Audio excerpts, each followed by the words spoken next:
ফিরেই নিয়েছিলেন wicket. 5 match খেলে মোহাম্মদ আমির, শাহিন শাহ আফ্রিদি কিংবা মোহাম্মদ নাভিদের গেছেন ছাড়িয়ে। বল হাতে রিশাদ যেন এখন সবার ওপরে। পুরো 9 ম্যাচ খেলার সুযোগ পেলে হয়ে যেতেন টুর্নামেন্টের সেরা বোলার।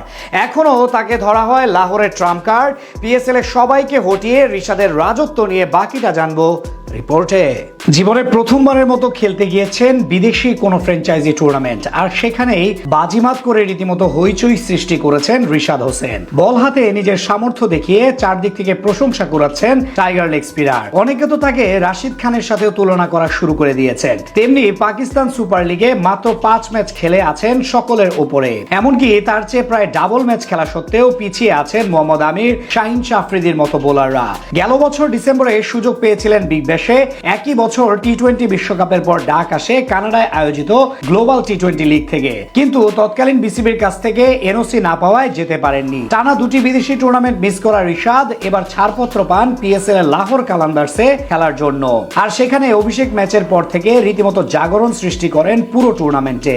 যেই ধারাবাহিকতা ছিল সোমবার রাতে করাচি কিংসের বিপক্ষেও। আর এমন নৈপুণ্য দেখিয়ে এখন পিএসএল এর পাকিস্তানের লোকাল তো বটেই, সব বিদেশি তারকাদের পেছনে ফেলে সেরা অবস্থানে রিশাদ হোসেন। পিএসএল এ লাহোরের হয়ে আগের 3 ম্যাচে একাদশে ছিলেন না টাইগার স্পিনার। পারফরমেন্স করা সত্ত্বেও টিম কম্বিনেশনের কারণে বাদ পড়েন একাদশ থেকে।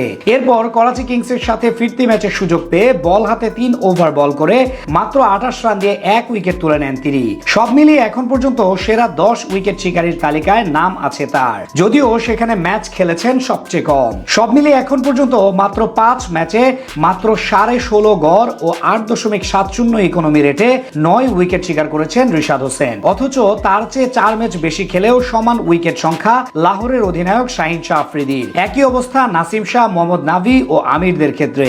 এখন পর্যন্ত 6 ম্যাচ খেলে রিশাদের চেয়ে 2টি কম 7 উইকেট নিয়েছেন আফগান স্পিনার মোহাম্মদ নাভি। এর আগে লাহোরের জার্সিতে নিজের অভিষেক ম্যাচে কোয়েটা গ্ল্যাডিয়েটর্সের বিপক্ষে মাঠে নামেন রিশাদ হোসেন। সেই ম্যাচে রাইলি রুশোর উইকেট সহ মোট 3 উইকেট নিয়ে টুর্নামেন্ট শুরু করেন এই লেগই। এর পরের ম্যাচে হয়েছিলেন ম্যাচ সেরা, যদিও মাঝে 3 ম্যাচে সাইড বেঞ্চেই থাকতে হয় তাকে।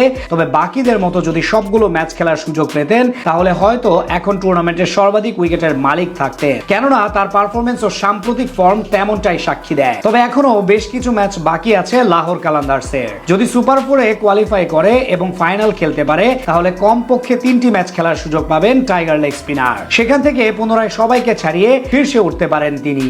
জীবনে প্রথমবারের মতো খেলতে গিয়েছেন বিদেশি কোনো ফ্র্যাঞ্চাইজি টুর্নামেন্ট, আর সেখানেই বাজিমাত করে রীতিমতো হইচই সৃষ্টি করেছেন রিশাদ হোসেন। বল হাতে নিজের সামর্থ্য দেখিয়ে চারদিক থেকে প্রশংসা করাচ্ছেন টাইগার লেগ স্পিনার। অনেকে তো তাকে রাশিদ খানের সাথেও তুলনা করা শুরু